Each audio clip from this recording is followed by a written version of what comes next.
Assalamualaikum warahmatullahi wabarakatuh.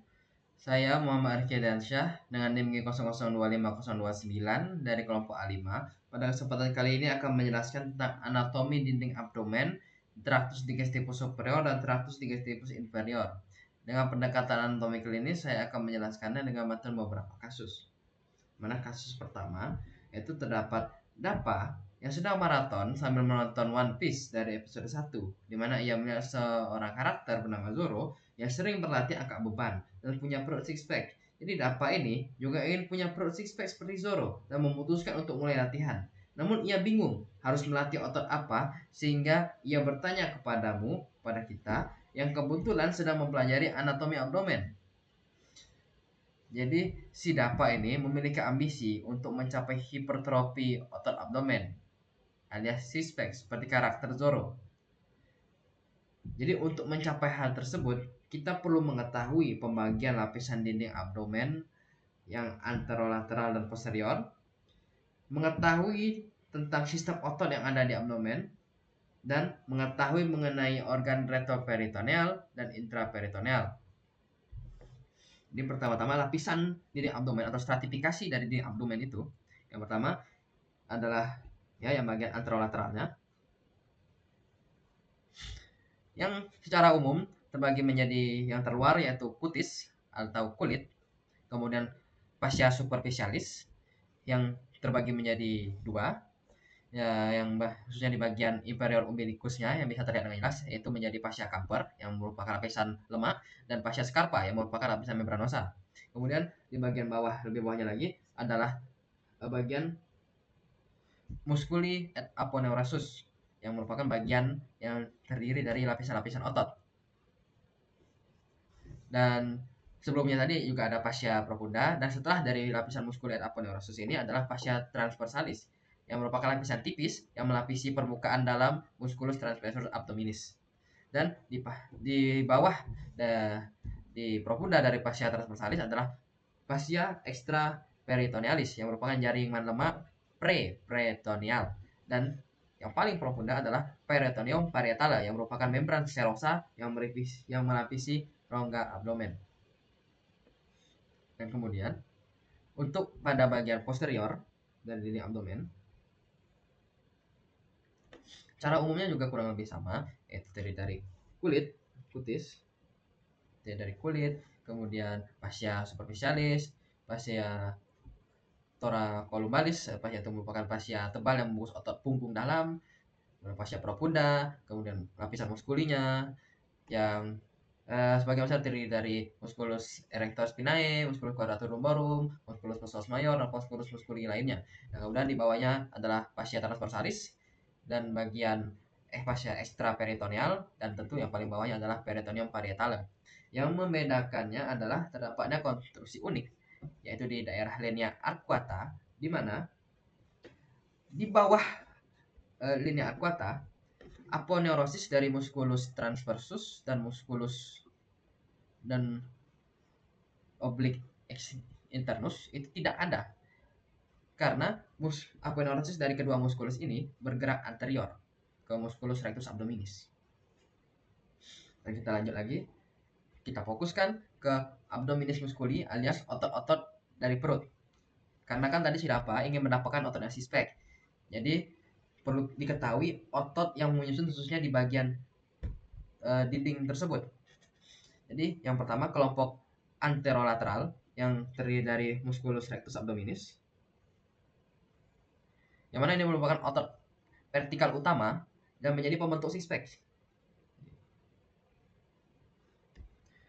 Mengapa? Karena ia terbungkus oleh vagina musculi recti, dan segmen kotak-kotak tadi terbentuk karena adanya pita fibrosa yang disebut sebagai intersectiones tendinae yang membelah otot-otot ini secara transversal. Intersectiones tendinae.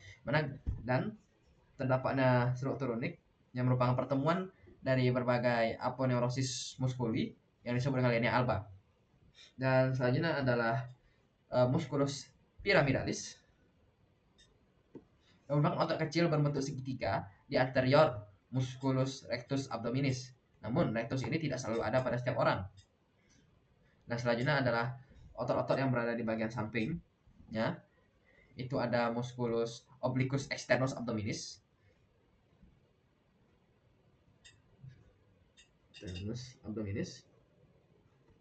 Yang merupakan serabut arah inferomedial atau seperti tangan masuk ke saku. Kemudian ada musculus obliquus internus abdominis.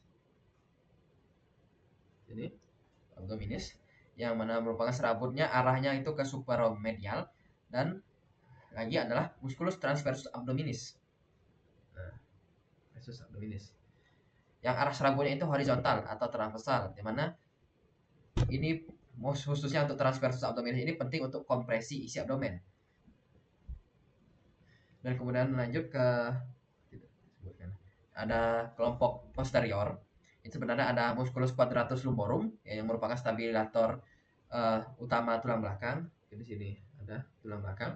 Dan kemudian ada musculus psoas major yang merupakan flexor panggul yang kuat yang terletak di lateral vertebra lumbal, dan musculus iliacus yang berfungsi mengisi fossa iliaca dan menyatu dengan psoas membentuk iliopsoas.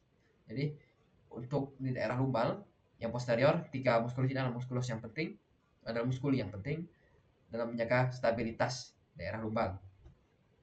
Dan kita lanjut untuk organ-organ intraperitoneal dan retroperitoneal. Jadi pertama-tama organ intraperitoneal adalah organ yang seluruh permukaannya dilapisi oleh peritoneum viscerale yang memiliki mesenterium, sehingga organ ini mobil alias dapat bergerak. Contohnya itu adalah gaster, kemudian ada hepar,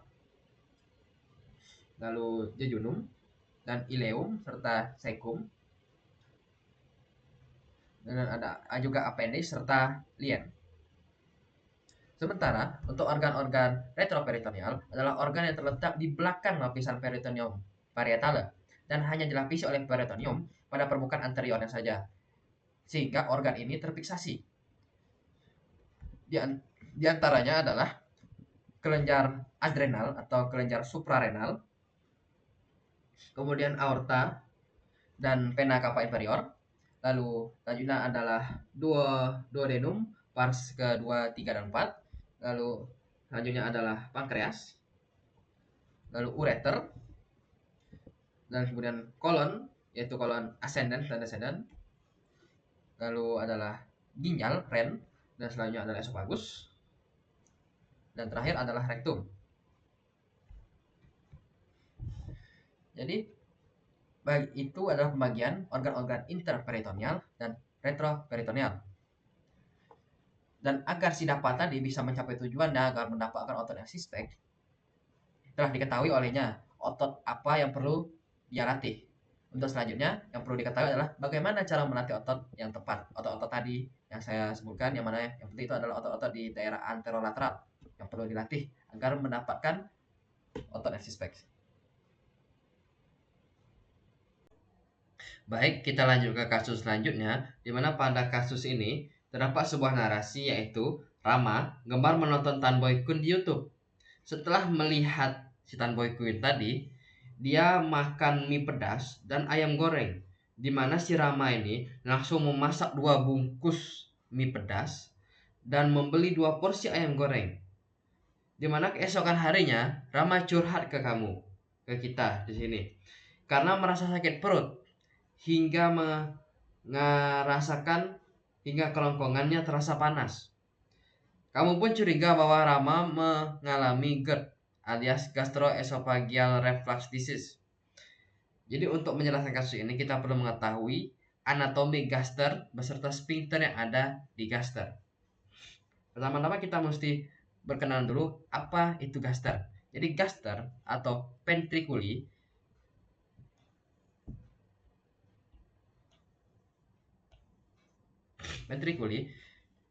itu merupakan sebuah organ intraperitoneal seperti saya jelaskan sebelumnya yang memiliki bentuk mirip seperti huruf J.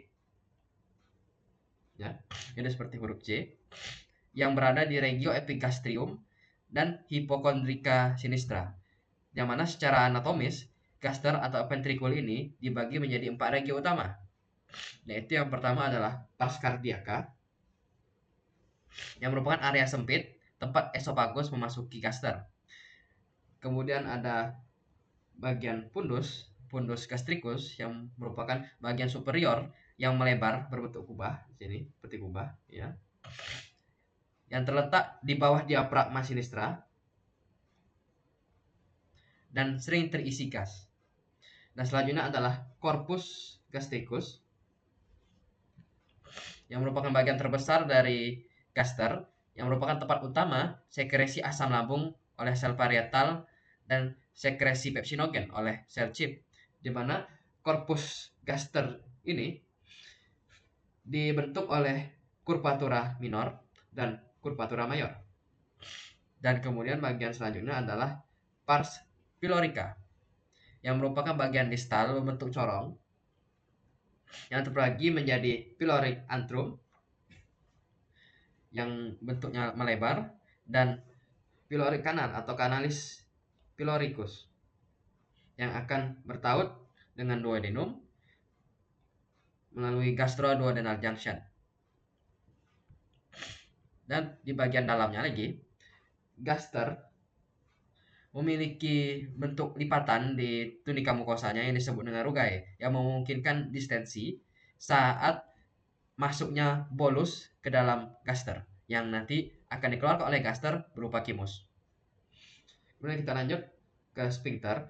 Untuk sphincter yang pertama yang ada di sambung ke gaster itu adalah lower esophageal sphincter atau LES atau juga bisa disebut sphincter cardia yang merupakan sphincter untuk mempertahankan tonus kontraksi untuk mencegah reflux asam lambung ke esofagus. Dan relaksasi pada LES ini, pada lower esophageal sphincter ini hanya terjadi saat menelan, saat deglutisi. Dalam narasi tadi, kita ketahui bahwa Rama telah mengonsumsi makanan tinggi lemak dari ayam goreng, yang mana ini dapat memicu sekresi cholecystokinin. Cholecystokinin dari duodenum yang dapat berujung menurunkan tonus dari lower esophageal junction yang akan berujung pada relaksasi abnormal. Kemudian selanjutnya, selain itu, distensi gaster akibat porsi makan besar yang dilakukan oleh Rama tadi juga dapat menekan lower esophageal sphincter dari bawah.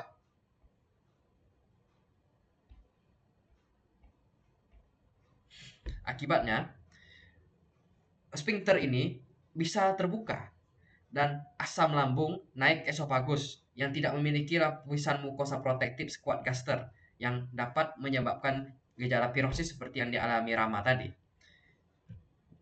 Dan selanjutnya, sphincter pylorus adalah sphincter yang berada di gastroduodenal junction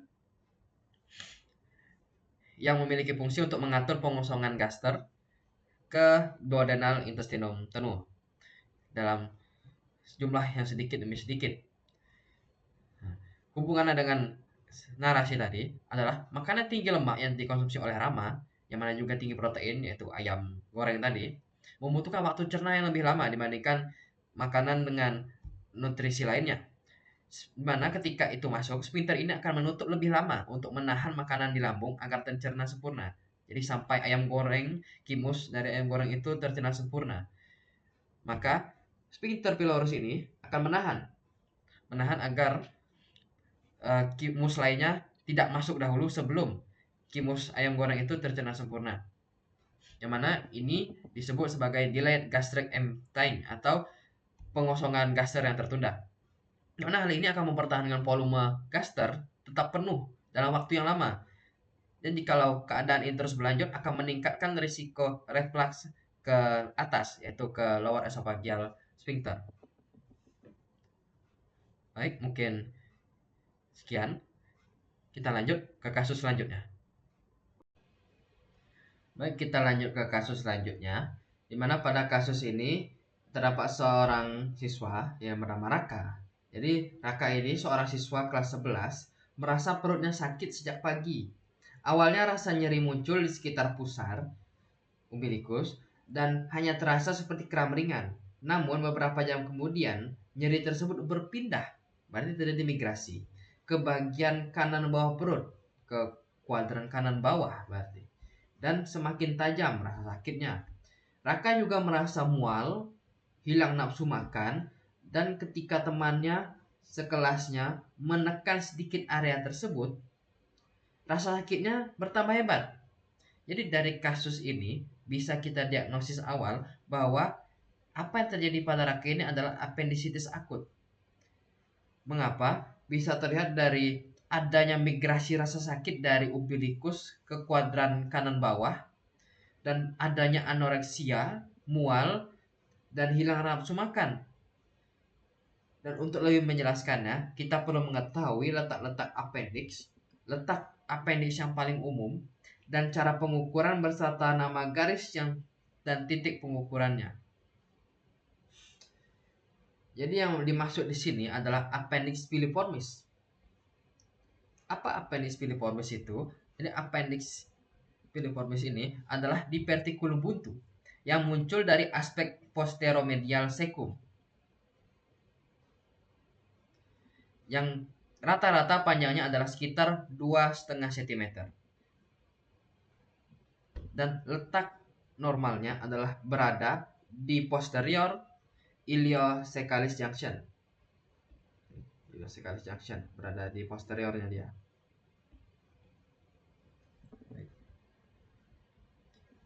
Yang mana ini merupakan lokasi konstan dan basis dari appendix, di mana di sini merupakan titik pertemuan dari ketiga taenia coli dari kolon, yang mana ini adalah salah satu landmark bedah utama untuk menemukan appendix. Jadi wilayah ini yang kita lihat merupakan wilayah umum keberadaan appendix, dan ujung atau tip dari appendix itu lokasinya bisa bervariasi karena appendix piliformis ini bersifat mobile kecuali jika terfiksasi oleh perlekatan patologis. Jadi dari begitu kita tahu lokasi-lokasi appendix. Beberapa lokasi appendix diantaranya yang paling umum seperti saya sebutkan tadi adalah di retrocekal, yaitu di belakang cecum. Sini bisa dilihat beberapa contoh, tapi saya akan hanya menjelaskan beberapa saja. Yang mana letak retrocekal ini merupakan letak yang paling umum terjadi. Sekitar 65-75% kasus dari data yang saya temukan, di mana nyeri mungkin kurang tajam karena terlindungi cecum. Jadi pada kasus appendicitis akut, lokasi retrocekal ini adalah yang paling umum terjadi. Kemudian selanjutnya adalah lokasi di pelvic, itu menggantung ke arah pelvic. Sekitar 20% kasus dari appendicitis akut itu ditemukan bahwa appendix mobile ke arah pelvis, yang mana ini dapat mengiritasi kandung kemih dan rektum. Nah, selanjutnya adalah subsekal yang berada di bawah sekal, dan letaknya yang berada di antara pre-ileal atau post-ileal, di depan atau di belakang ileum distal, atau lebih tepatnya di pars terminalis ilei. Jadi pertanyaan selanjutnya tadi yang terakhir adalah bagaimana cara kita menentukan lokasi dasar appendix pada proyeksi permukaan abdomen. Untuk mengetahui itu, digunakanlah titik orientasi anatomis yang diawali dari umbilikus, dari pusar, dan ditarik ke arah spina iliaca anterior superior alias sias, yang mana ini adalah tonjolan tulang pinggul yang bagian depannya paling menonjol. Jadi dari kedua titik ini bisa ditarik garis lurus yang menghubungkan antara umbilikus pusar dan sias. Khususnya biasanya digunakan adalah sias kanan. Dan dari situ, dari titik lokasi nyerinya akan disebut sebagai titik McBurney, yang ini adalah titik nyeri tekan maksimal pada kasus appendix. Cara menentukan adalah titik ini terletak tepat pada perbatasan antara sepertiga lateral dan 2/3 medial dari garis supino umbilical. Jadi ketika kita berhasil menentukan poin yaitu dari umbilikal dan kemudian spino alias di siasnya, kemudian menarik garis, di mana tepat beradanya titik nyeri maksimal, yang mana itu biasanya berada di sepertiga lateral dan 2/3 medial, maka itu disebut dengan titik McBurney yang menjadi titik acuan dalam pemeriksaan appendix. Penekatan pada titik ini akan menyebabkan nyeri hebat, yaitu McBurney sign, yang menandakan inflamasi peritoneum parietal. Jadi dengan melakukan pemeriksaan tersebut, selain kita mendapat keluhan yang berupa nyeri visceral tadi, kita juga bisa melakukan pemeriksaan menjadi nyeri somatik untuk menentukan lokasi appendix. Dan dari kasus ini ditemukan bahwa lokasi tersebut, somatic pain itu, terlokalisir di kanan bawah alias di kuadran kanan bawah.